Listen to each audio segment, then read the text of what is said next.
Hello everyone, সবাই কেমন আছো? আশা করি তোমরা সবাই অনেক বেশি ভালো আছো। তো আজকে আমি বাসায় বানাবো হচ্ছে চিকেন মোমোস। আমি জানি তোমরা সবাই মোমোস খেতে খুবই ভালোবাসো, কিন্তু আজকে আমি একটু ডিফারেন্ট স্টাইলে বানাবো, মানে যেটা হচ্ছে আমার স্টাইল। তো আমি বাসায় মোমোস এভাবেই বানাই। So let's get into the recipe. তো শুরুতেই আমি এখানে কিছু ভেজিস নিয়ে নিয়েছি, ক্যাপসিকাম, গাজর, পেঁয়াজ কুচি এবং ধনিয়া পাতা। তো এগুলো হচ্ছে আমি ছোট ছোট পিস পিস করে কেটে নিয়েছি।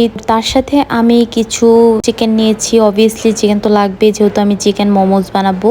তো তারপর চিকেনগুলো আমি একদম ছোট ছোট পিস পিস করে কেটে নিয়েছি। তো আমি মাংসটা একটু ভেজে নেই, 2 থেকে 3 মিনিট ভেজে নেই, কারণ আমার বাসায় একদম কাঁচা কেউ খেতে পারে না। তো এর জন্য আমি একটু মাংসটা ভেজে নিয়ে তারপর হচ্ছে বানাই। এটা আমি কিছুক্ষণ কুক করে নিয়েছিলাম। যদিও মোমোস বানাতে হলে এই পর্যায়ে কিছু পরিমাণ গরম তেল এটার মধ্যে দিয়ে দেওয়া হয়। তো এখানে কিছু লবণ, মরিচ, চিলি ফ্লেক্স আর তার সাথে টমেটো সস অ্যাড করে দিয়েছি যেন ভালো একটা ফ্লেভার আসে।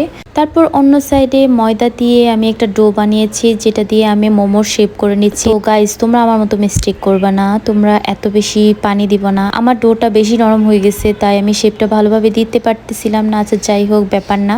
তো এভাবে করে আমি কয়েকটা বানাইছি আর কয়েকটা সুবর্ণা বানাইছি। তো মোমোস গুলোর শেপ দেখে আশা করি তোমরা কেউ হাসবা না। যাই হোক, ব্যাপার না। ডোটা ভালো হলে আর একটু সুন্দর করে দেখাতে পারতাম। তো তারপর হচ্ছে আমি এখানে সবগুলো মোমোস একে একে মোমোসের শেপ দিয়ে নিচ্ছিলাম। তারপর হচ্ছে আমি এগুলা এক ভাপে দিয়ে দিব। তার জন্য আমি একটি পেনে স্টিমার বসিয়ে দিয়েছিলাম। দেন সবগুলো মোমোস আমি একসাথে দিয়ে দিয়েছি।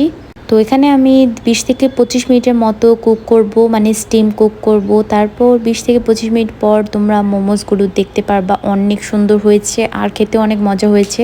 তোমরা যারা আমার মতো মাংসটা একদম র খেতে পছন্দ করো না, হালকা কুক করে খেতে পছন্দ করো, তো তারা অবশ্যই আমার রেসিপিটি ফলো করবা। তো গাইস, তোমরা যদি আমার রেসিপিটা ফলো করো, এভাবে বানাও, তাহলে এটা খেতেও তোমরা অনেক মজা পাবা। আর সাথে এটা খুবই হেলদি, যেহেতু আমি অনেকগুলো ভেজিস অ্যাড করেছি।